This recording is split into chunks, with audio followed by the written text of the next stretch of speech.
20장 7절입니다. 하나님 말씀은 출애굽기 20장 7절입니다.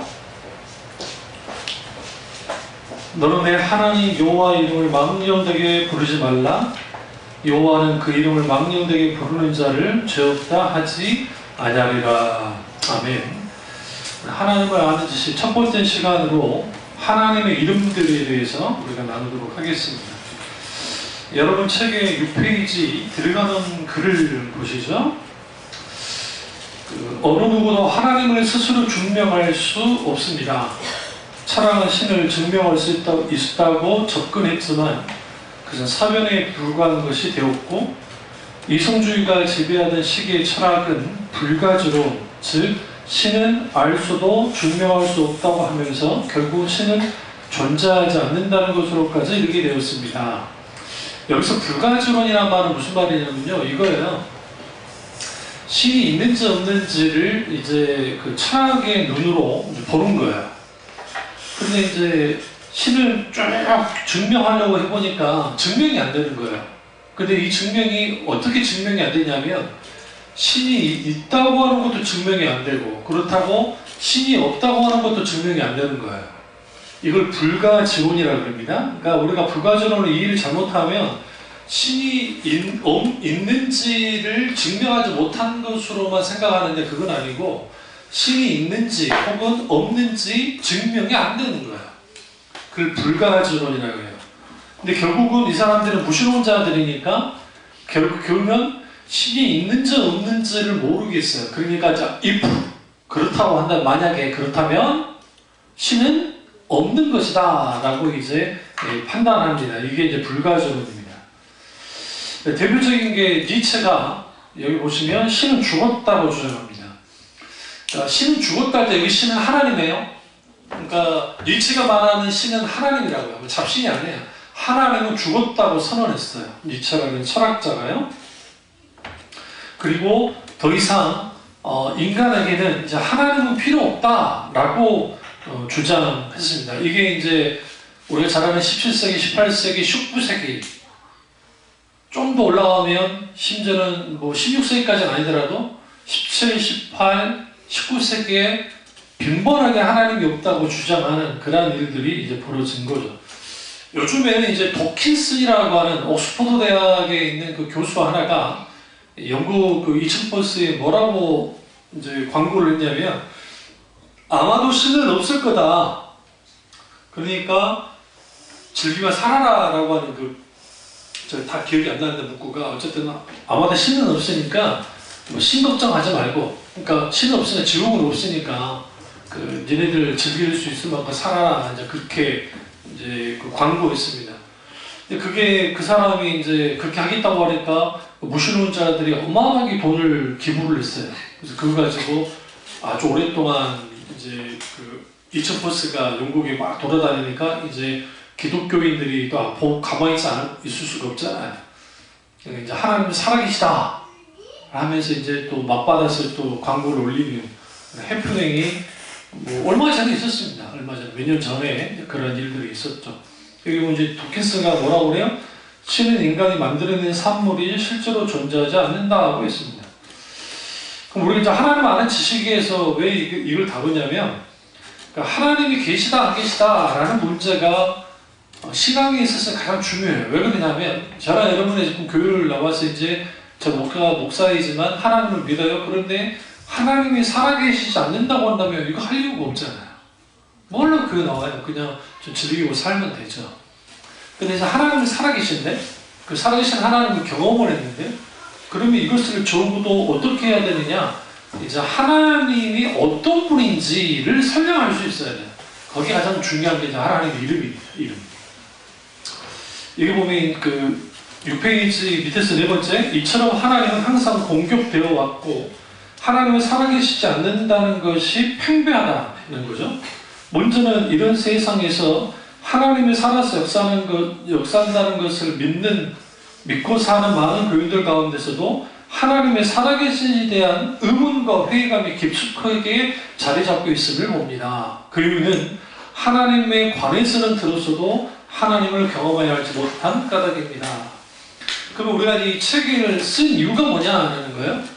이 들어가는 글이 이제 서문인데, 모든 책을 여러분이 혹시라도 이제 애들이나 도서관 갈 일이 있으시면 일반 이런 그 소설책이나 뭐 에세이집 그런 걸 빼놓고는 일반 이렇게 이제 생각이 필요한 사유가 필요한 책들은 대부분이 서론에 말하고 있어요. 이 부분에 있어서 내가 이렇게 글 방향을 가져갈 거다. 그리고 마지막 이제 끝맺음에 이제 이따가 잘 보시면 367페이지가 나가는 글인데, 그 나가는 글에서 이제 나는 이렇게 해서 이렇게 나간다. 중간에 이제 중요한 그 내용들은 가운데 다 있겠죠. 그래서 우리가 책을 좀 깊이 보시려면 먼저 서론을 보셔야 돼요. 서론을 보고 그 다음에 이제 제일 먼저는 목차를 보고 그 다음에 서론을 보고 그리고 이제 쭉 읽어 나가고 그 다음에 결론을 봐야 돼요. 여기서 이제 중요한 게 그 저자와 글을 쓴 저자와 생각이 같을 수도 있고 또 때로는 공감되지 않는 게 있을 수 있고 반대되는 게 있으면 이걸 같이 한번 계속 봐야 돼요. 하면서 이제 자기 생각을 정립을 시켜야 됩니다. 그러니까 여러분이 아셔야 되는 게 한 사람이 어떤 사상이나 세계관이 정립이 될 때는 어떤 한 사람에게 확 영향받고 한 경우가 있긴 있지만 그건 좀 위험해요. 자칫 잘못하면. 물론 그런 사람은 필요해요. 저 같은 사람은 이제 토스토이, 인생론에서는 토스토이 영향을 받았고 또 그 문화적인 어떤 그 문화적이고 사회학적으로는 자크 엘불이라고 하는 사람의 사상에 영향을 받았고 또 가장 기본적인 신앙관은 빵색을 썼던 파스칼이라는 인물이 있고 이제 신학자도로 가면 이제 뭐 저게 영향을 주는 사람들은 굉장히 많죠. 그러니까 뭐 깔빈 스미트, 조나단 에드워드 깔빈, 마틴 로이드 존스, 뭐 기타 등등 막 그 아우구스티누스라든지 그런 대단한 분들이 있죠. 그런 것들을 이제는 잘 그 믹서라기보다는 이걸 잘 그 뭐라고 그래요? 그러니까 이걸 잘 소화를 시켜서 이제 나의 사상으로 이제 그렇게 이제 만들어가는 겁니다. 7페이지 위에서 네 번째 줄 보시면 철학적 논증이나 이성적 사고로는 하나님을 아는 것이 불가능합니다. 왜 불가능할까요? 이제 우리 이제 물어야죠. 왜 불가능할까요? 철학적 논증은 잘 들으세요. 철학은 질문을 던지는 겁니다. 이게 뭔지. 그러니까 나는 누구인가? Who am I?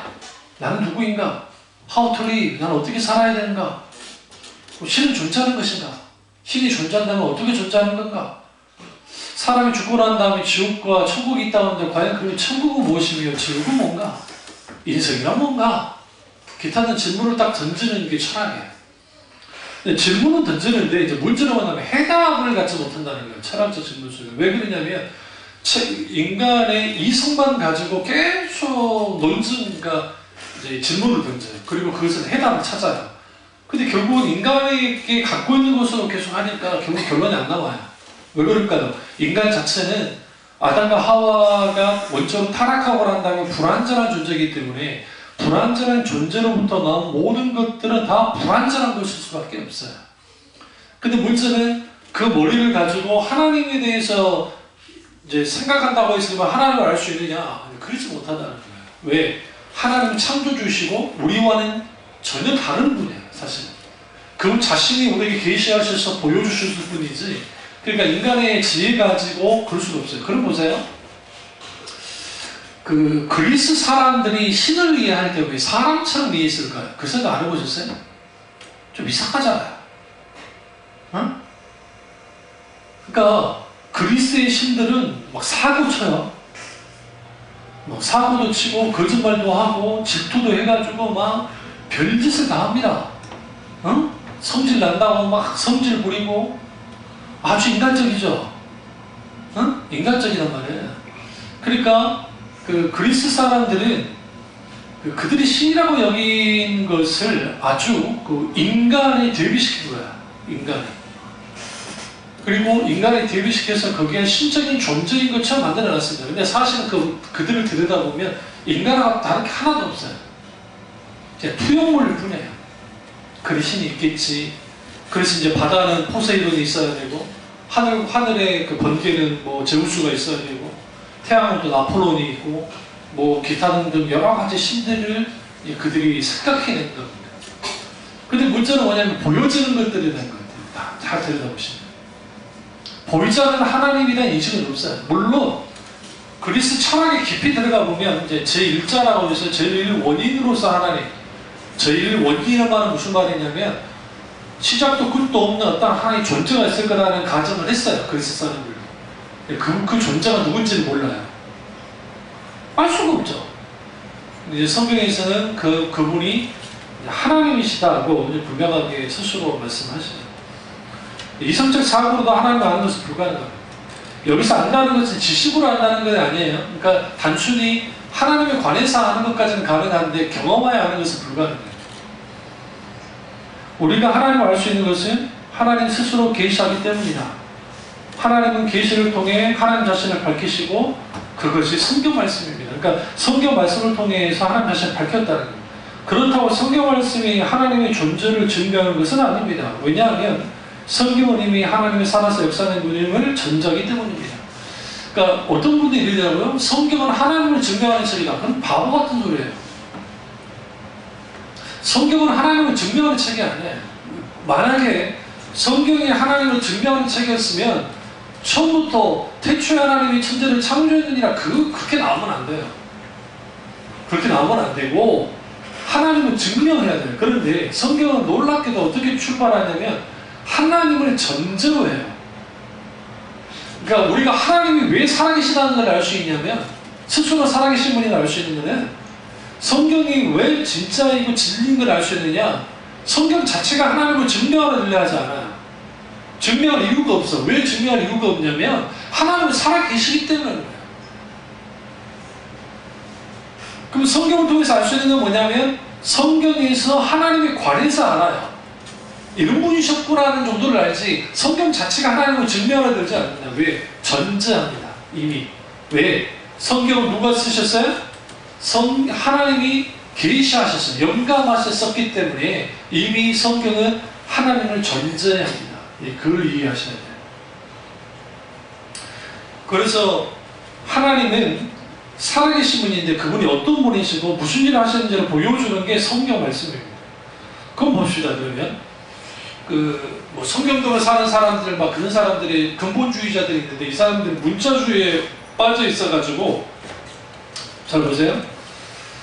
성경 자체의 능력이 있다고 보는 거예요. 여기서 말하는 성경 자체는 뭐냐면 성경의 내용 자체의 뭔가 문자 내용 말고요. 문자 그 자체의 능력이 있다고 보는 거예요. 이 사람들이. 근데 여러분 이건 아주 오비스한 거예요. 왜 그러냐면 성경의 문자, 기록된 글은 아주 그러니까 살아서 역사하는 진리의 말씀이긴 하지만 거기에 성령의 조명하심이 없으면 그 진리의 말씀이 되게 아무 상관이 없어요. 이건 제 말이 아니고 칼빈 선생님입니다.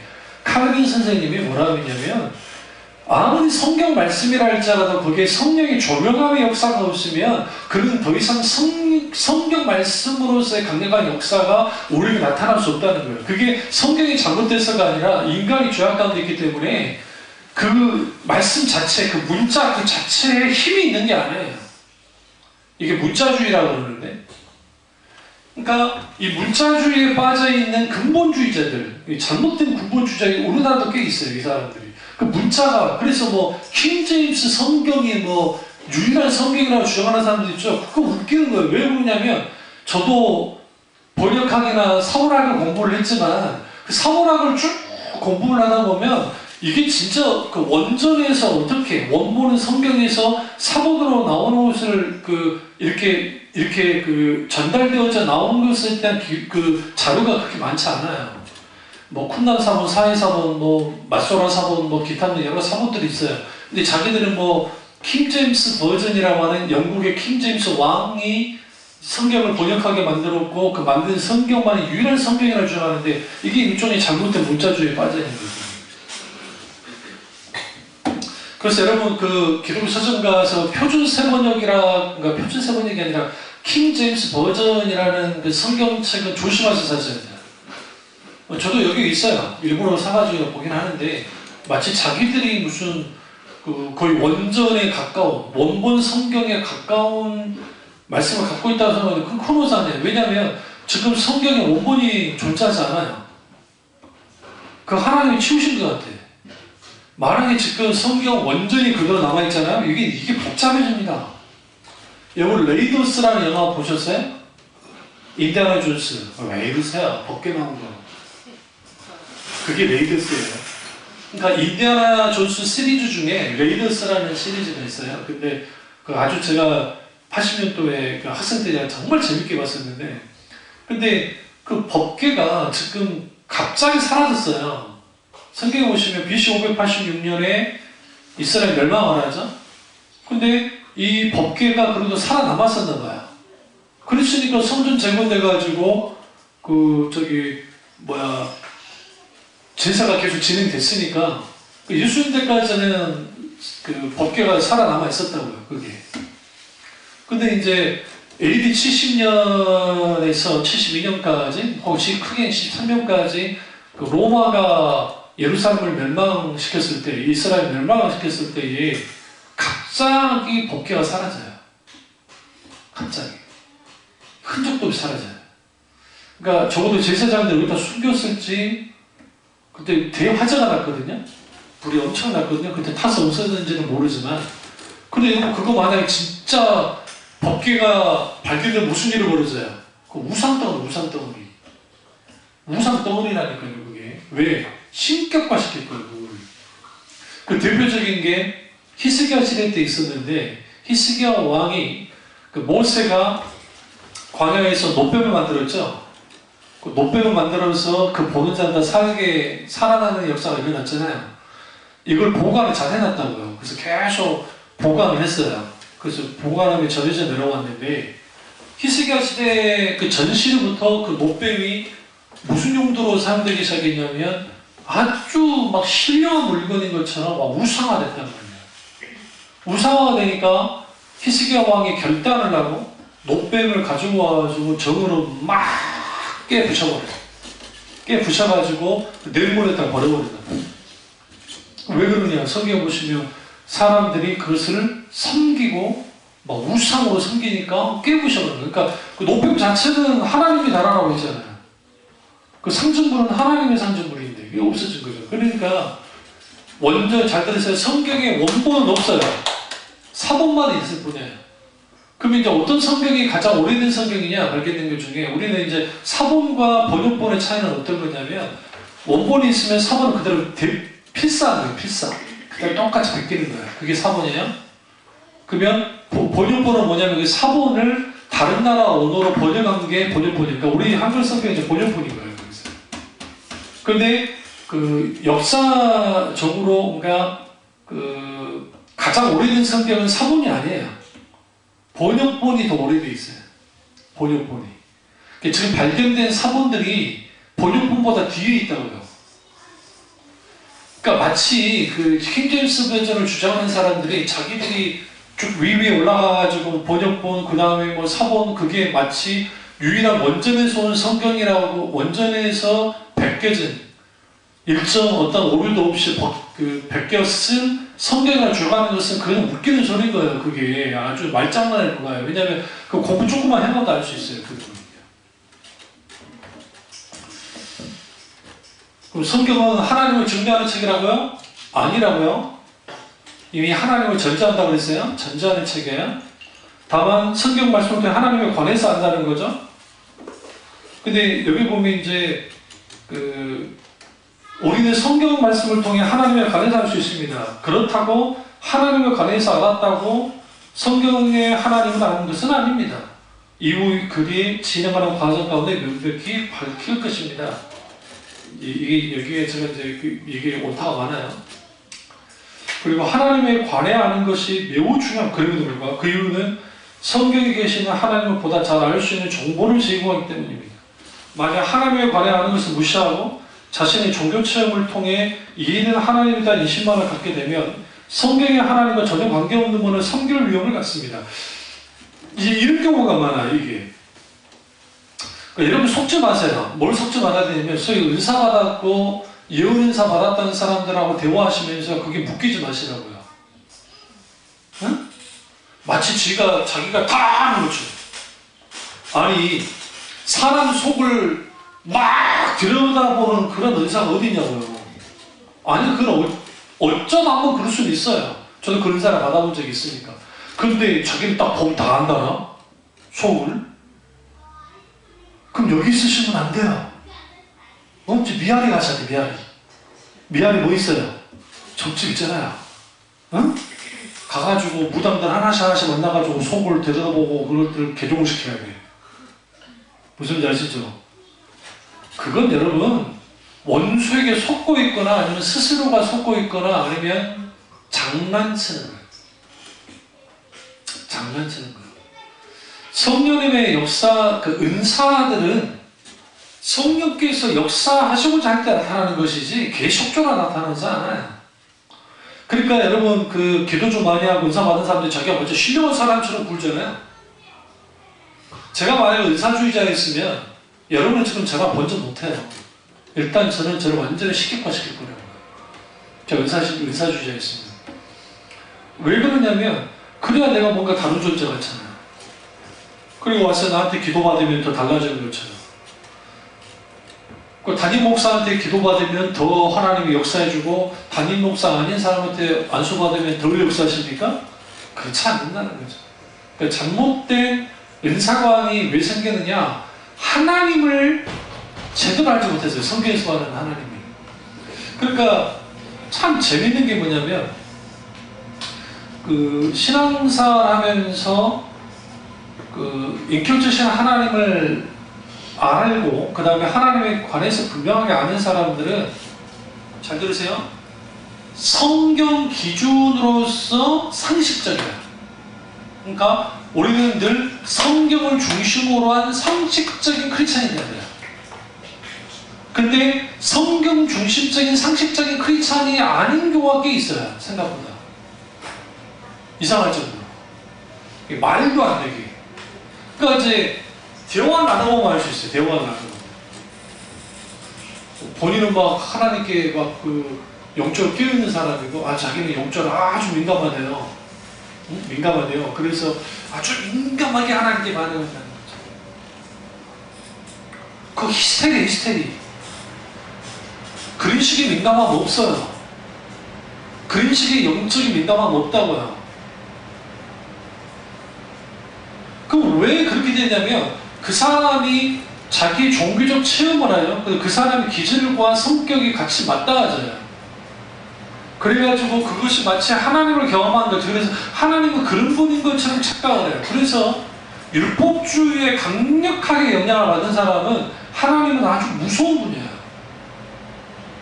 가부장적이고 두려운 분으로서 이해를 하고 기복주의에 아주 그냥 아예 그냥 거기에 파묻힌 사람들은 자기의 복을 주는 정도의 하나님으로서만 이해를 하고 인본주의는 단지 자기가 중심이기 때문에 신도 자기 마음대로 할 수 있다고 생각을 하고 그러니까 이런 상황이 왜 벌어지냐면 성경에서 말하는 하나님에 관해서 알지 못하니까 일어나는 거예요. 이 대표적인 게 은사주의자들, 잘못된 열방주의자들 이런 경우가 있죠. 직장생활 잘하고 있는데 은혜 좀 받으면 신학교 가라고 해요. 직장 그만두고. 응? 예전에 코미디언이 말했던 것처럼 누가 소를 키울 거예요? 그러면? 소는 누가 키워? 개나 소나 다 목사 해버리면. 소위 선교지상주의 그리고 무슨 전도지상주의, 무슨 지상주의에 빠지는 사람도 있어요. 한국교회도 그런 분들 꽤 있는데 무조건 죽자 살고나 뭐하거나 전도하자. 예수님이 분명히 제자 삼아 전도하라고 말씀하셨어요. 그러나 그런 식의 지상주의 신앙을 세상 말로 신앙 몰빵을 하면 무슨 일이 벌어지냐면 정작 하나님을 위해서 내가 전도하고 영혼구원에 앞장선다고 하지만 사실은 거기에 뭐가 딱 잘못되어지냐면 하나님에 대한 인식이 한쪽으로 딱 치우쳐 있는 거예요. 그래서 교인들 중에 만약에 전도를 못하거나 하면 그 사람들을 막 책망하고 예전에 권사님도 기억나시겠지만 분강사들이 알도 못나는 늙은 노개 암탉들이 문제라고 막 그러잖아요. 안 들어보셨어요? 옛날에? 저도 못하고 그러잖아요. 그럼요. 이놈 암탉들이 기도를 하든가 막 그런다고요. 보험사를 기도를 하든가. 그걸 왜 그렇게 되어지냐? 성장지상주의에 빠져가지고 일종의 사람 교인들을 해준다는 게 이게 아주 미친 짓을 하는 거예요. 사람들이. 이게 하나님에 대한 잘못도 오해서 하는 거예요. 성경에서만 하나님은 그런 분이 아니야. 그런 분이 아니라고. 근데 여러분 놀라운 게 있어요. 그렇게 하면 사람들이 그래도 따라요. 저 같은 목사 잘 안 따르고, 왜? 몰빵이 없잖아요. 몰빵할 줄 하진 않잖아요. 그러니까 이제 문제가 되는 거예요. 한쪽으로 쭉 치우치면 쉬울 것 같은데 신앙이 왜곡되는 거죠. 7페이지 제일 밑에 보시면 반대로 하나님에 관해서 아는 것만을 가지고 있으면 지식적으로 하나님을 알기 때문에 하나님에 대한 관념적이고 막연함을 갖습니다. 이건 뭐냐면 이제 우리 좀 반대편을 좀 들여다봐요. 그게 뭐냐면 거기 아니에요. 8페이지 보세요. 보시면 하나님에 관해서 성경 공부를 열심히 해가지고 하나님을 아는 사람이 있어요. 하나님에 대해서. 그걸로 끝나는 거예요. 그러니까 성경 공부를 통해서 하나님을 공부했고 하나님을 알아야 그걸로 끝나버렸어요. 그러니까 이제 무슨 일이 벌어지냐면 내 머릿속에만 있는 하나님이 되어버리는 거예요. 내 지식 속에만 있는 하나님이 되어버리는 거예요. 이걸 관념화라고 해요. 관념화라는 무슨 말이냐면 내 머릿속에 이게 마치 관념적으로 실제로는 하나님이 나타나지 않고 내 속에서만 있는 하나님이 딱 만들어지는 거예요. 그러니까 자기가 지식적으로 하나님을 알고 있기 때문에 하나님을 안다고 생각해요. 이게 오늘날 한국교회 상당수의 교인들이 여기에 빠져 있어요. 여러분 친구들 중에 교회 다니는 친구한테 딱 물어보세요. 너 하나님 아니? 그럼 안다 그래요. 그럼 어떤 하나님을 아니? 그러면 교리를 얻는 거예요. 교리 공부라도 했으면 하나님은 무소부지하시고 하나님은 어쩌고저쩌고 그런데 하나님에 관해서 하는 건데 그러면 너희에 있어서 하나님은 어떤 분이냐? 라고 물어야 돼요. 여러분도 마찬가지예요. 여러분에 있어서 하나님이 어떤 분인지를 말해줄 수 있어야 돼요. 여러분의 자녀들에게, 여러분의 친구들에게, 누군가에게 이걸 설명할 수 있어야 돼요. 그게 가능하려면 성령을 조명함 속에서 역사로 하나님을 경험해야 알아야죠. 그러지 못하면 지식으로 끝나요. 그래서 여러분, 세상에서 가장 어리석은 사람이 누구냐면 하나님 만나려고 신학교 가는 사람들. 나 그런 사람 봤어요. 그러니까 자기 신앙의 경험을 위해서 뭔가 풍요로움을 위해서 신학교 오는 사람이 있어요. 그래서 속으로 그랬어요. 있는 시간도 다 까볼 거라 생각해요. 그래서 제가 신학할 때 신학교 1학년 때 분강사적인 목회자의 믿음을 갖고 있고 2학년 때 전도사 믿음을 갖게 되고 3학년 때 권사 장로 믿음을 갖다가 4학년 때는 평신도보다 못한 신앙을 갖고 나와요. 저 때까지는 대학원을 나오지 않아도 목사님 받을 수 있었거든요. 학번만 나와도. 제가 학번이 있기 때문에. 지금은 이제 신학대학들마다 의대도 7년제, 8년제 그러는데 목사를 양성하다 그러면 되겠냐. 그래서 이제 총 7년을 공부를 시킨 거예요. 학부 4년, 그 다음에 대학원 3년 공부를 시켜서 이제 그렇게 배출을 하는 거죠. 근데 여러분, 신학 공부를 통해서 하나님을 알겠다. 지식적으로는 하나님을 알 수 있어요. 분명하게. 그런데 정보적으로도 하나님을 알 수 있어요. 그런데 그 하나님을 경험하여 아는 것은 별개의 문제예요. 별개의 문제. 이 부분을 이 책에서 쭉 말하는 겁니다. 8페이지 세 번째 줄을 보시면 위에서 세 번째 줄이요. 성경은 하나님에 관해서 아는 지식에 근거해 성령의 조명 가운데 하나님을 경험하여 아는 길을 조금이나마 제시하라고 하는 것입니다. 이것을 명심해야 됩니다. 그러니까 성경 말씀은 하나님에 관해 아는 지식으로 근거하고 있다는 거예요. 왜냐하면 이 하나님 경험이 보세요. 성경에서 하나님을 만나는 것을 보잖아요. 그러면 그것은 모세가 시내산에서 하나님을 만난 건 직접적인 경험이잖아요. 그러나 그걸 읽고 있는 우리는 간접적으로 보는 거예요. 지식적으로 보는 걸 뿐이에요. 실제로 그 경험하는 것은 별개의 문제라는 거예요.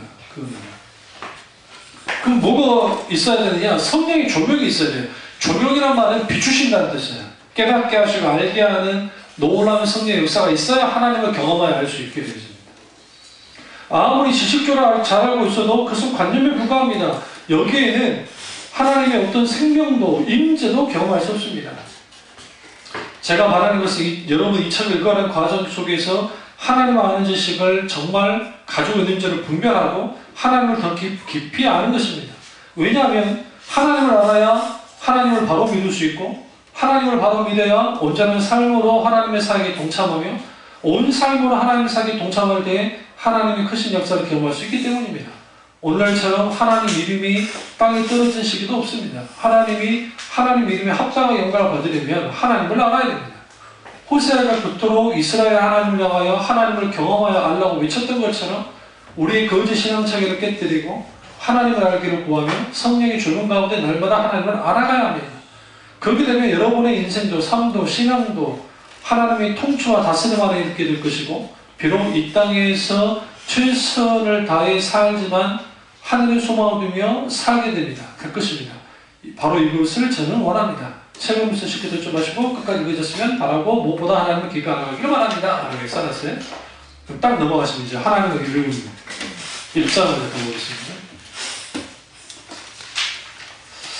이름을 통해서 하나님을 알아야 되는데 10페이지 이제 보시면 우리가 하나님을 깊이 알고 경험하기 위해서는 하나님이 성경에서 스스로 계시하시고 있는 그대로의 하나님이심을 알고 믿어야 하며 특별히 하나님의 이름을 통해 하나님 자신을 어떻게 드러내는지 잘 알고 믿어야 합니다. 하나님의 이름을 알고 부르는 자마다 구원 얻기 때문에 하나님의 이름을 안다고 하는 것은 구원을 위해 중요합니다. 하나님은 특별히 자신의 이름을 통해 자신을 계시하셨기 때문에 우리가 하나님의 이름을 알고 부르며 영성을 얻을 때 더 풍성히 누리고 하나님께 더 큰 영광을 돌려드리며 하나님보다 가까이에서 즐거워할 수 있게 됩니다. 여기서 주의 이름을 부른다는 데 오해를 좀 풀어야 돼요. 본용주의적인 분들이 주의 이름을 부르는 자가 구원함을 얻으리로다 라고 하니까 이제 사람들을 예배 시간에 세워놓고 주님 나는 잘못된 죄인입니다. 나를 뭐 어떻게 해서 구원해 주십시오. 그렇게 부르면 구원받는다 그런 거 없어요. 그걸 말하는 게 아니에요. 여기서 주의 이름을 부른다는 말은 뭐냐면 주님을 나의 주인으로 받아들이고 온전한 신앙 고백을 한다는 의미예요. 그런 자들에게 구원이 있다는 거지 단순히 주님 구원해 주십시오 한다고 구원받는 일은 없어요. 성경을 아주 어떻게 해석해보고 있는 거냐면 자의적으로 해석해놓은 거예요. 그게 소위 말하면요. 그런 건 없습니다. 하나님의 이름을 알아야 할 이유는 하나님의 이름을 알아갈수록 믿음이 자라나고 자유하게 되기 때문입니다. 11페이지 위쪽에 제 위에 신앙생활은 열심히 교회생활 하는 것이 아니라 하나님을 깊이 알아가는 것입니다. 하나님을 알아가는 것은 하나님이 영원히 자존하신 분이기 때문에 천국에 가서도 하나님을 영원토록 알아가게 됩니다. 여러분 천국 가서 여러분 심심하면 어떡하지? 걱정하지 마세요. 우리는 계속 하나님을 알아가는 거예요. 알아가고 그 다음에 믿음의 삶에 영향을 주고 능력 있는 신앙생활을 하려면 하나님을 알아야 합니다. 예수 그리스도를 통해 나타나신 하나님을 분명히 알 때 승리하는 신앙생활을 할 수 있습니다. 하나님을 아는 지식이 땅에 떨어지다 보니 하나님은 어디에 계시는가? 하나님은 과연 계실까 하는 의문과 물음이 여기저기 넘쳐납니다. 이게 왜 그러냐면 신앙생활을 내가 잘하고 있을 때는 내가 천국 갈 것 같고 내가 신앙생활 좀 잘 못할 것 같은 지옥 갈 것 같은 사람들 은혜를 막 누릴 때는 하나님이 살아계신 것 같은데 뭔가 문제가 있고 힘들면 하나님이 살아계시지 않는 것 같은 느낌을 받는 사람들이 있어요. 이 사람들의 공통적인 특징이 뭐냐면 성경에서 말하는 있는 그들의 하나님을 경험하고 사실적으로 실제적으로 하나님을 경험하여 알지 못한 사람들의 특징이에요. 사실적이고 실질적이고 개인적으로 하나님을 경험하여 알아야 실제로 그 하나님이 나의 상태와 상관없이 하나님은 존재하다는 걸 알아요. 알고 믿어요. 이게 성경에서 말하는 신앙이라고. 근데 이제 그 문제는 뭐냐면 하나님 어디 계시는가? 하나님은 과연 계실까라는 의문이 있어요. 물음이 있고. 여기서 보면 중요한 것은 우리가 하나님을 인식하도 못하되 하나님을 한결같이 하나님 자신을 나타내 보이신다는 거죠. 그러니까 내가 하나님을 인식하고 있든 인식하지 않고 있든 하나님은 그 자리에 그대로 계세요. 문제는 뭐냐, 우리의 눈이 어두워져서 보지 못한 것뿐이에요. 경험하지 못한 것뿐이에요.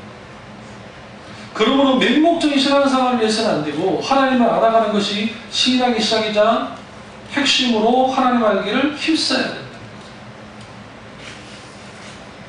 11페이지 그 8째 줄을 보시면 하나님을 알면 알수록 신앙이 커집니다. 예수님은 영성을 유일하신 참 하나님과 그리고 예수 그리스도를 아는 것이 영성이라고 하셨어요. 그럼 하나님을 신뢰하는 데 있어서 적극적 신앙을 강조하면서 무조건 믿으라고 하는 것은 잘못된 것입니다. 반드시 성령의 조명 가운데 하나님의 이름을 통해 하나님의 속성은 성품이에요. 성품을 알아가야 합니다. 하나님을 알면 알수록 신뢰가 자연스럽게 삭됩니다. 그 이유는 하나님을 알아야 신뢰할 수 있고 신뢰해야 순종할 수 있기 때문입니다. 뒤에 넘어가시면 다니엘서 11장 32절에 오직 자기 하나님을 아는 백성은 강하여 용맹을 말하리라. 여기서 이 아는이라는 이 단어가 히브리어로 야다 경험하여 아는 뜻입니다. 그러니까 하나님을 경험하여 아는 거예요. 이게 단순히 지식이 아니에요. 그러니까 하나님을 경험하여 아는 백성은 강하여 용맹을 바란다 라고 성경은 말하고 있어요.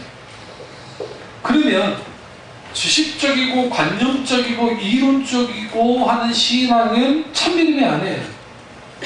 지식적으로는 하나님에 관해서 알 수 있어요. 그러나 하나님을 경험하지 못하며 하나님을 사랑하고 상의 모든 하나님께 드리는 것이 어떻게 해요? 불가능해요. 하나님과 동행하며 하나님 안에 거하지 않는 신앙은 죽는 것입니다. 여기서 중요한 게 faith in great God. 뭐예요? 하나님, 그 위대한 하나님 안에 있는 믿음을 가져야 돼요. 응? 저 보세요.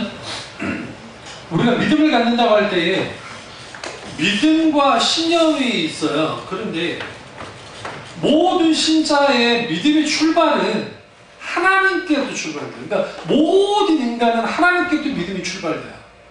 이건 히브리서가 잘 말하고 있어요. 그러면 여기서 중요한 게 믿음에서 가장 중요한 게 뭐라고 그랬어요? 저는 늘 여러분 설교를 했으니까 반복적으로 믿음의 대상이신 하나님이 중요하다 했잖아요. 내가 누구를 믿는 게 중요하잖아요. 어떤 분을 믿는 게 중요하잖아요. 그러면 그분이 어떤 분인지를 알아야 되잖아요. 그걸 뭐라고 그래요? 성경에서 그분이 어떤 분인지를 아는 것들을 많이 드러내고 있어요.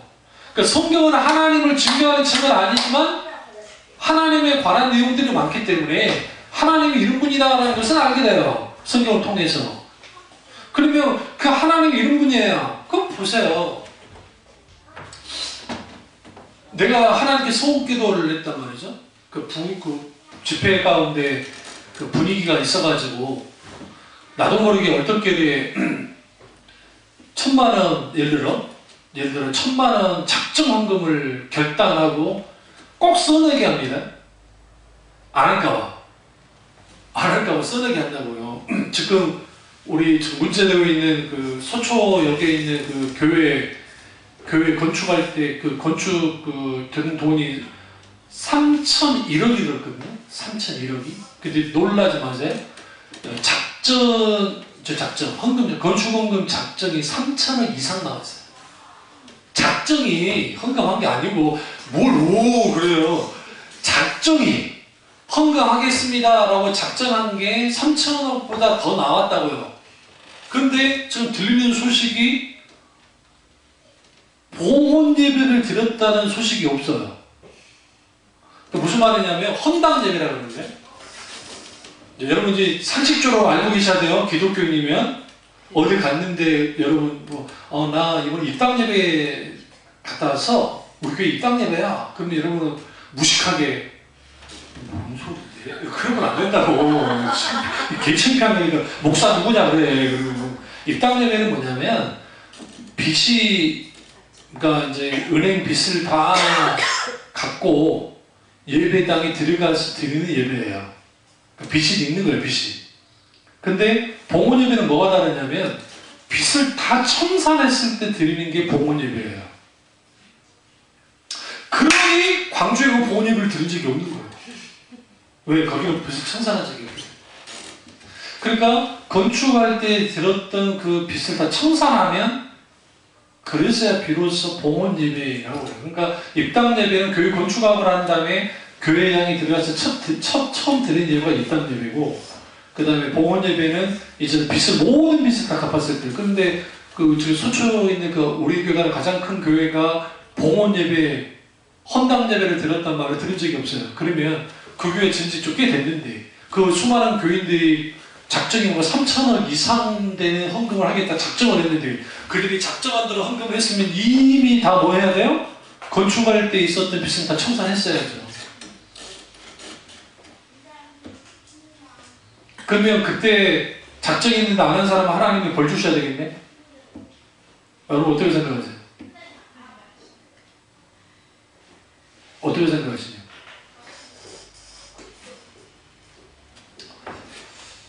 진짜 믿음으로 하나님께 소원해서 있으면 하셔야 됩니다. 근데 그게 강압으로 하면 안 돼요. 자원함, 분위기 쏠려서 말고. 하나님의 기뻐내는 자를 뭐 한다고 하셨어요? 사랑하시는. 그러니까 구약의 서원과 신약의 서원이 다른가? 서원이야, 서원. 소원 말고 서원. 내가 그거에 대해서 약속하는 거예요. 하나님께 이렇게 하겠습니다 라고 하는 거. 그러면 하나님께 그것을 하지 않았을 때 하나님의 벌 주고 막 때리는 분인가? 그렇진 않아요. 물론 내가 믿음으로 서원했는데 하지 않았으면 그 부분은 덜게 되지는 않을 겁니다. 그럼에도 불구하고 안 하면 하나님이 벌을 주고 3, 4대에 벌을 주고 그런 하나님 아니라고요. 분명히 말씀드리지만.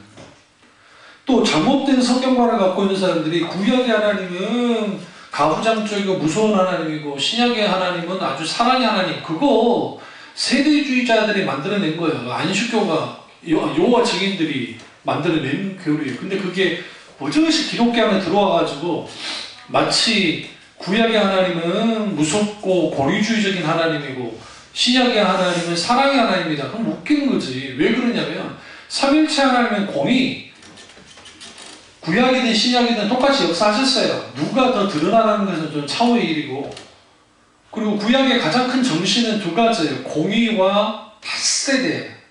그러니까 구약의 큰 정신은 하나님의 공의, 하나님의 법. 법하면 뭐예요? 징계가 있죠. 그러나 동시에 뭐가 있어요? 핫세대. 이걸 인자, 사랑 여러 가지로 번역할 수 있는데 이 두 가지가 같이 갖고 있어요. 같이. 그럼 신약은 어떠냐? 신약의 예수님 사랑과 공의를 똑같이 말해요. 그분도. 그러니까 구약의 하나님, 신약의 하나님 다르지 않아요. 왜? 삼위일체 하나님은 동일하신 하나님이시기 때문에. 그럼 왜 그런 도식화를 만들어내느냐? 소위 말하는 성경을 보는 잘못된 프리즘을 갖고 있는 거예요. 그러니까 그 자기들이 세대를 나눠가지고 그렇게 성령의 역사. 그래서 구약은 성부시대, 그 다음에 신약은 성자시대, 그 다음에 오늘 우리 시대는 성령시대. 이거 잘 들어보셨죠? 교회들마다 그렇게 배웠단 말이에요. 이 자체는 틀린 건 아닌데, 근데 이렇게만 설명하면 안 된다고요. 왜냐하면 구약에서도 성령님의 활동과 성자 하나님의, 성육신하기 전에 성자 하나님의 활동이 많아요. 생각보다.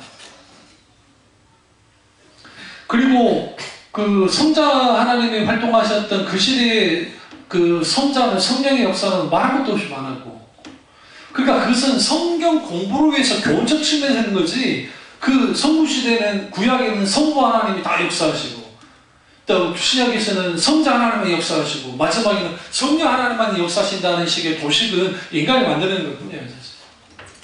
그럼에도 불구하고 그게 교훈이 되는 것은 뭐냐면, 사실상 실질적인 모든 역사에 드러날 때에 성부 하나님이, 성자 하나님, 성령 하나님이 드러나는 건 사실이에요. 그럼에도 불구하고 성부 하나님과 성자 하나님의 삼일체 하나님의 놀라운 역사는 늘 역사에 계속 함께 있었다는 것을 인식하지 않으면 안 된다는 거죠. 그 점을 갖고 있으셔야 돼요.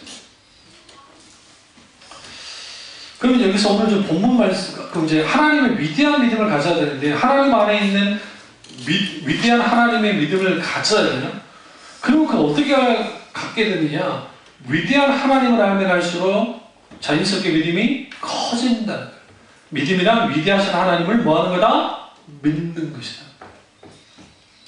우리가 위대하신 주, 찬양의 위대하신 주, 모두 알게 되리라. 위대하신 주 할 때에 우리가 하나님을 위대하십니다 라고 할 때 당신이 그냥 great 할 때 이 great라고 하는 단어 가운데 동시에 뭐가 하나를 더 가지고 있으셔야 되면 명심하세요. 위대하시다 하면 amazing이 들어가야 돼요. 영어로 놀라우신 하나님.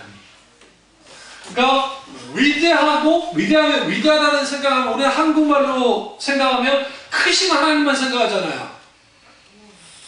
크고 광대하신 하나님만 생각하잖아요. 근데 이 great이라고 하는 이 단어를 그냥 그렇게만 보지 마시고 성경에서 위대하시다고 할 때는 하나님이 크고 광대하시는데 그 위대하고 광대하신 하나님을 딱 맞닥뜨리잖아요. 우리 가운데 뭐가 일어나기 시작하냐면 어메이징 하는 거예요. 갑자기 놀라는 거예요. 놀라는 거예요. 내가 놀라면서 딱 뭐 하게 되냐면 그분에게 매혹 때문에 그게 성대성한 하나님을 경험하는 거예요. 이거는 이제 초월적인 하나님을 경험할 때 이런 역사가 나타나는데 그 하나님을 경험을 해야 내가 믿고 있는 하나님이 어떤 하나님인가 알 수 있어요. 내 삶에서 경험하는 하나님은 내재하신 하나님이에요. 우리 가운데 오셔서 찾아서 오셔서 역사하는 하나님이고 하나님 그분 자신이 계시되어 있을 때 그러니까 성경 말씀을 통해서 성경의 조명을 통해서 그 하나님을 경험하면 이걸 표현 못한 하나님이에요. 제가 그 하나님 경험을 크게는 3번 그 다음에 신학적인 어떤 그 이해나 막 여러 가지 할 때는 뭐 좀 반복적으로 많이 있긴 있었지만 그랬을 때에 이 말밖에 안 나와요. 표현할 수 없는 하나님. 무엇으로? 이 세상의 언어로 표현할 수 없는 분이 곧 하나님이시다 라고 말할 수밖에 없는 그 하나님을 경험해야 하나님. 그러려면 우리 안에 뭐가 있어야 돼요? 위대한 하나님 안에 있는 그 위대한 믿음이 우리 안에 있어요. 그 믿음을 우리가 갖고 있게 될 때에 우리가 하나님을 딱 보게 되어지면 내가 믿는 하나님이 어떤 하나님인지 아는 거예요. 그러니까 어떤 분이 남편이 갑자기 죽었다 이거죠. 근데 그 아내 된 분이 저기 구로동에 있는 그 으쌰으쌰하는 교회에 잘 다니는 분인데 그분은 새벽기도를 나가지 않으면 숨도 쉴 수도 없고 살 수도 없다나? 그러니까 그 사람은 죽자 사는 새벽기도 나가야 되는 사람이에요. 근데 갑자기 남편이 죽어버렸단 말이에요. 그것도 객살을 했어요. 근데 술 먹고 심장마비 와서 죽어버렸는데 근데 그걸 신앙적으로 해석한다고 사탄이 내 남편을 데려갔다는 거죠. 어떻게 데려가느냐?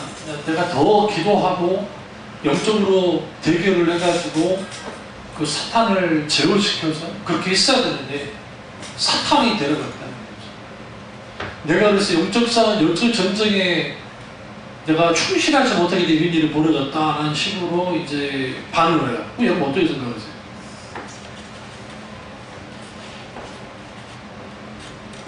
심장병을 앓고 있는 사람이 그리고 여러 가지 당뇨나 여러 가지 있는 사람이 술을 계속 먹어요. 여러분이 기도한다고 그러면 그냥 쓰러져 죽을 사람이 안 죽습니까? 하나님은 그런 분이 아니에요. 이거예요. 예를 들어 하나님 나를 지켜주세요. 하나님 믿습니다 그러는데 늘 위험한 데가 안 가도 되는데 늘 위험한 데가 아버지 믿습니다. 그러다 가는 거예요. 인간의 책임 부분과 하나님이 역사하는 부분이 다를 수 있어요. 이거 정말 심각한 거죠.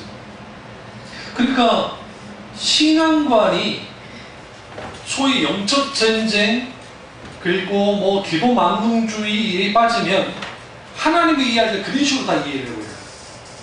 그게 믿음이 좋은 것처럼 하는데 그게 아주 정상적이지 나가지 그랬죠? 성경 말씀을 기반으로 한 상식적인 믿음이 되는 거예요. 성경에서 말하는 성경 상식적 믿음을 가져야 되는데 자기들 식에 그렇게 해서 그럼 그 교회 분위기가 그런 거예요. 그 교회 분위기. 그러니까 그 교회 담임 목사가 장례식장에 와준 것만으로 황고합니다! 그러는 거죠. 그게 정상입니까, 그게? 정상이지 않는데 그게 정상이라고 생각하면서 신앙생활을 하는 경우가 있다.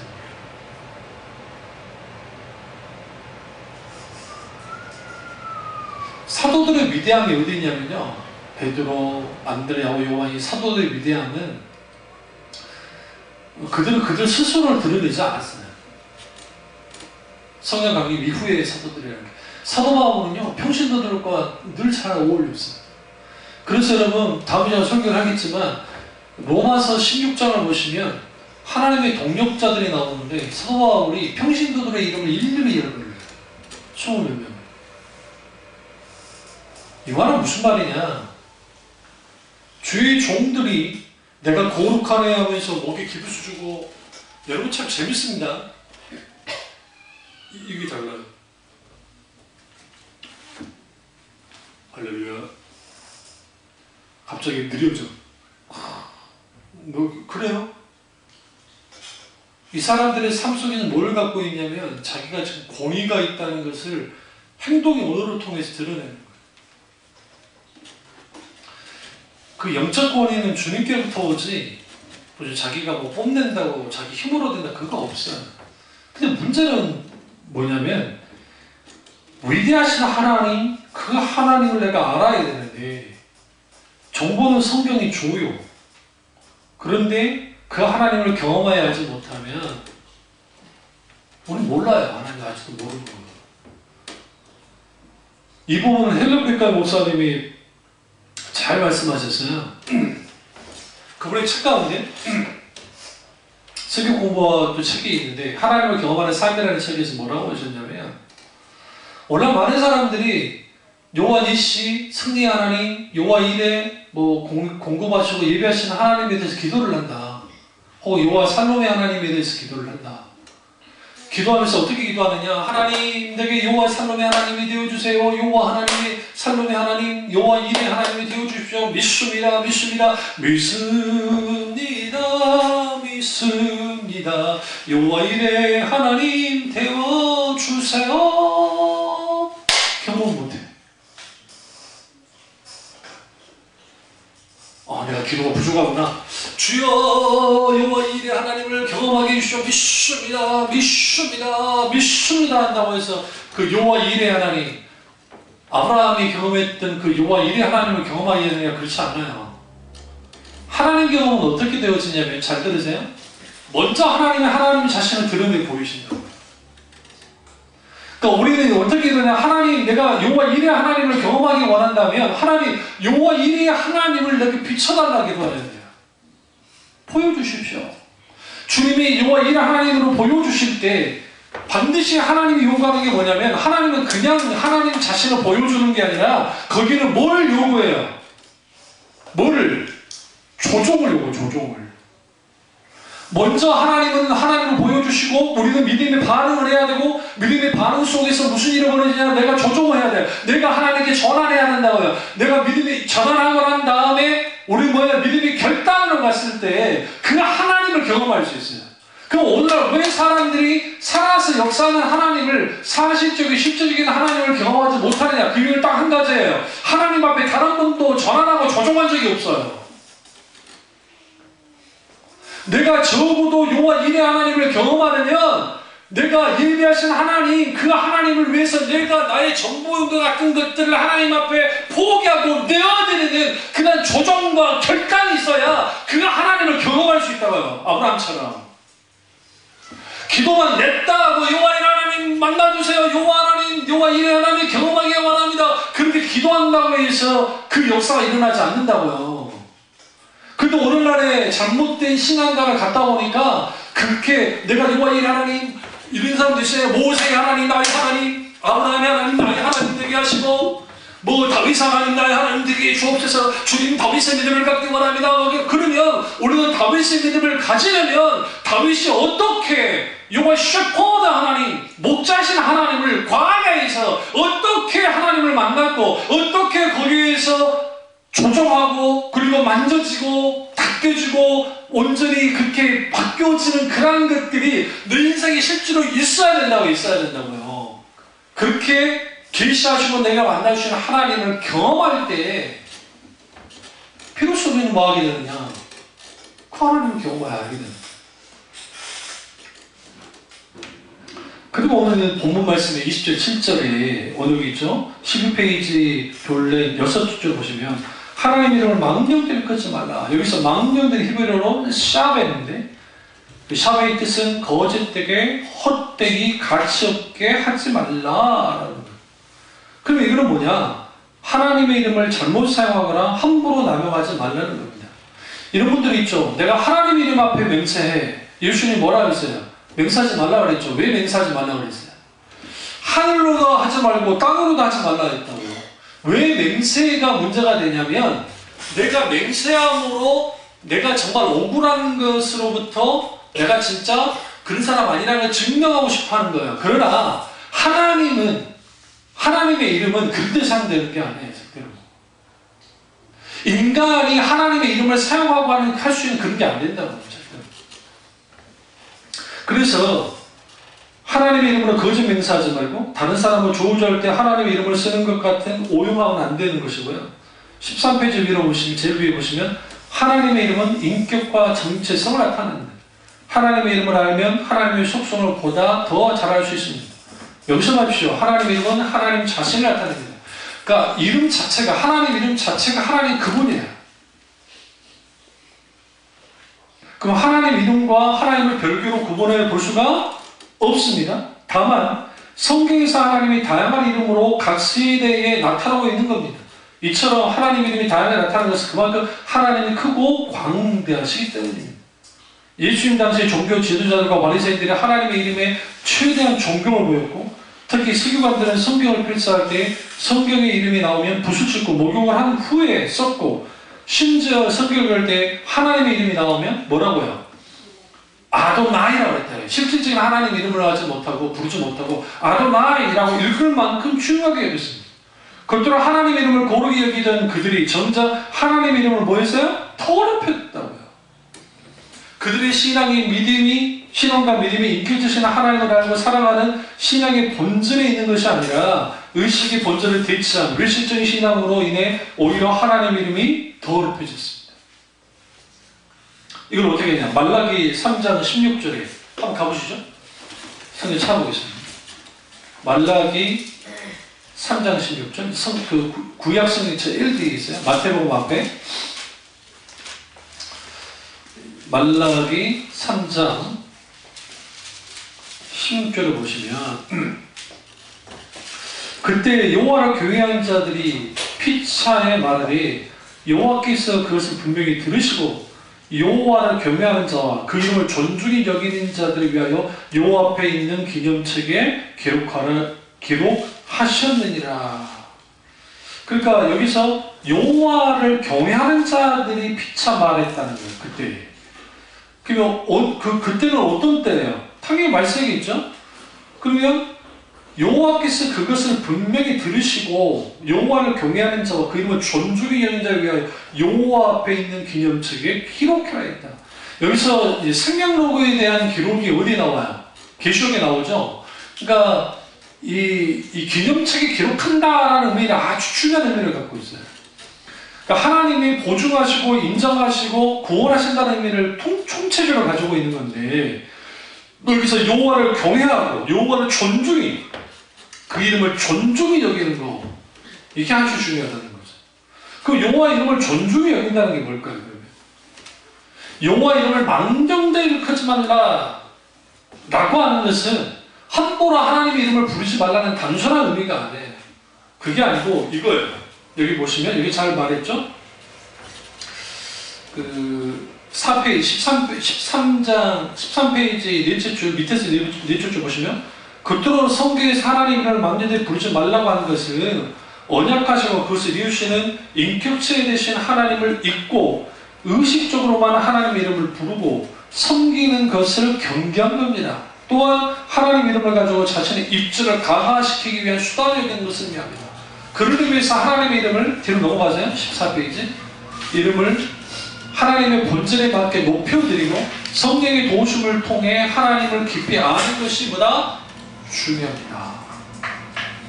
그러니까 하나님의 이름을 부른다 할 때 주의 이름을 부르는 자는 구원을 얻으리로다. 여기서 주의 이름을 부른다라는 것은 생명을 걸어 주님께 신앙 고백한다는 의미를 포함하고 있어요. 단순히 그냥 하나님 믿습니다 라고 해서 구원 받지 못해요. 왜 그러냐면 성령으로 말미암지 않고서는 하나님을 주라 고백할 수가 없어요. 그게 한번 찾을까요? 고린도 전서지 후전적이 좀 헷갈리는데 우리가 성령으로 말미암지 않고서는 주라 할 수 없다는 말이 있습니다. 후서 고린도 후서 13장이에요. 12장 13장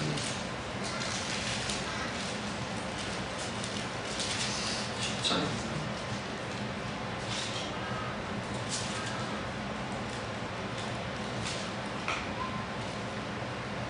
제가 다음에 찾아드릴게요. 그러니까 이게 성령으로 말미암지 않고서는 주님을 저주할 자란 주님을 주라 시인할 수 없다고 성경을 말하고 있어요. 제가 그 말씀 다음에서 찾아드릴게요. 이게 무슨 말이냐면 성령께서 우리 가운데 역사하셔야 예수 그리스도를 주라 고백할 수 있어요. 주 이름을. 그러니까 주의 이름을 부른 자는 구원을 얻으리라고 하는 사도행전의 말씀을 이걸 문자로 가지고 나와가지고 사람들을 세워놓고 예배 시간에 주님을 고백하고 하니까 그 사람은 구원받았다고 하는 식의 소위 말하는 사탕받은 식의 구원의 역사는 없다고요. 그게 어디냐고. 이거는 무엇에 대한 병폐였냐면 대형 집회의 병폐였어요. 그 일을 누가 했냐? 1973년인가 4년 때 에스폴로 74인가요? 그 빌리그람 목사님이 오셨을 때에 사람들이 이렇게 세워놓고 그걸 했단 말이에요. 그 빌리그람이라는 분이 영향받는 게 그분이 신복음주의자인데 그분이 그런 식의 영향을 받았단 말이에요. 한국교회가 어떤 식으로 반응을 했냐면 교회 그렇게 오래 다녔는데 불임 확신이 없는 거예요. 그러니까 그렇게 이렇게 세우니까 그렇게 일어나가지고 선언해주고 자기 구원받았다는 거죠. 그런 식의 구원이 어디 있는 거죠. 그건 가짜예요, 가짜.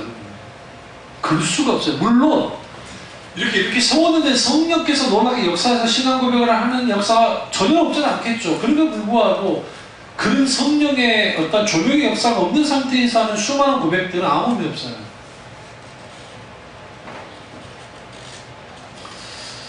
그러면 이제 여기 보시면 14페이지 다섯 줄을 보시면 구약의 신명기에는 하나님의 예언처럼 그 이름과 연결시키고 있는데 하나님 자신이 하늘에 계시지만 땅 위에 있는 그의 성전에는 하나님의 이름이 거하고 있음을 밝히고 있습니다. 그러니까 여러분 왜 주님이 성전을 지었느냐? 성전을 지으신 이유는 하나님이 성전 안에 계시기 위함이 아니에요. 사실 성경에 보시면 솔로몬이 이제 성전 낙성식 때 다 짓고 난 다음에 하니까 솔로몬이 뭐라고 고백합니까? 여호와 하나님은 이 작은 성전에 계실 만한 분이 아니라는 것을 그가 고백을 해요. 그러면서 어떻게 이 하늘이 하나님을 감당하라며 어떻게 이 지상이 땅이 감당하며 바다가 감당하며 뭐가 감당하겠습니까? 그래도 불구하고 하나님의 이름을 어디에 두셨다? 성전에 주셨다는 거죠. 하나님이 그곳에 임재하셨다는 거죠. 그러니까 우리가 하나님을 가둘 수 있는 곳이 없어요. 저와 여러분이 조심해야 될 게 뭐냐면 신앙생활 하면서 하나님을 교회에만 가둬두는 거예요. 교회 가둬놓고 딱 주일날 와가지고 하이 하나님 사적인 사건 다 한 다음에 갈게요. 따라 나오면 안 돼요. 나 힘들어요. 그리고 하나님 하나님을 가둬놓고 가는 거예요. 그러니까 하나님이 닭장 속에 갇혀 있는 하나님처럼 돼버린 거예요. 이게 아주 심각한 겁니다. 그러니까 아까 제가 오전에 설교했지만 예배드리는 나와 가정에서 있는 나와 직장에 있는 나가 다르다. 이거 한번 생각해야 된다고요.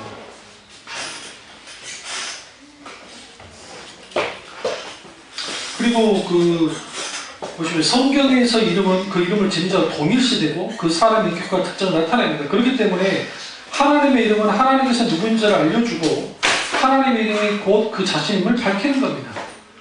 성경에서 하나님의 이름을 안다는 것은 단순히 지식적이고 이론적인 차원이 아니라 그 이름이 의미하는 하나님의 형체를 체험하는 것을 포함합니다. 그러니까 우리가 이 공부를 하는 것은 지금 이제 이 책으로 공부를 하는 것은 단순히 여러분에게 하나님에 관한 지식만을 집어넣기 위한 건 아니고 그와 동시에 이 과정 속에서 하나님을 경험하는 것들이 이제 있기를 원해서 하는 겁니다. 그리고 특히 하나님의 이름으로서 고유명사인 요드웨 바브헤 이걸 야외 혹은 여호와인데 이건 뭐냐면 이제 이게 자음이에요. 자음. 히브리어 자음 요드라는 자음이 있고 해 바브헤라는 게 있어요. 근데 그 자음에 밑에다가 아도나이라고 하는 모음부호를 어떻게 집어넣느냐에 따라서 이제 이게 여호와로 읽히기도 하고 야외로 읽히기도 하는 그런 게 있습니다. 그런 게 있다는 정도만 알고 있습니다. 이거는 뭐냐? 하나님의 본성과 능력을 나타낼 때 사용됩니다. 성경에는 하나님의 이름이 다양하고 많습니다. 왜 이렇게 하나님의 이름이 많은 것일까요? 그 이유는 하나님의 이름을 하나의 호칭으로 하려다 보니 크고 광대한 하나님을 나타낼 수 없기 때문입니다. 하나님의 하나님 되심이 너무나 크고 위대하시기 때문에 어떤 하나의 이름으로 하나님의 모든 것을 나타낼 수 없습니다. 그래서 하나님 자신을 하나님의 백성에 계시하실 때 다양한 이름이 필요한 겁니다. 그리고 이제 첫 번째가 엘로히 샤나에 갔으니까요. 이제 다음 주부터 이제 속도를 내겠습니다. 강하신 하나님. 그럼 이제 여기 보면 여호와, 그다음에 엘칸나. 그럼 적어도 지금 제가 여러분에게 뭐까지 갈 거냐면요. 다음 주에 엘칸나까지 갈 겁니다. 엘칸나. 질투하신 하나님까지. 그럼 여러분 페이지 15페이지에서 46페이지까지 읽어오셔야 돼요. 이 내용 그렇게 많지 않습니다. 이게 쭉 읽어보시면 그렇게 어렵지 않기 때문에 그래서 이걸 가지고 여러분을 좀 더 하나님의 이름을 더 깊이 보도록 하겠습니다. 기도하겠습니다. 기도하실 때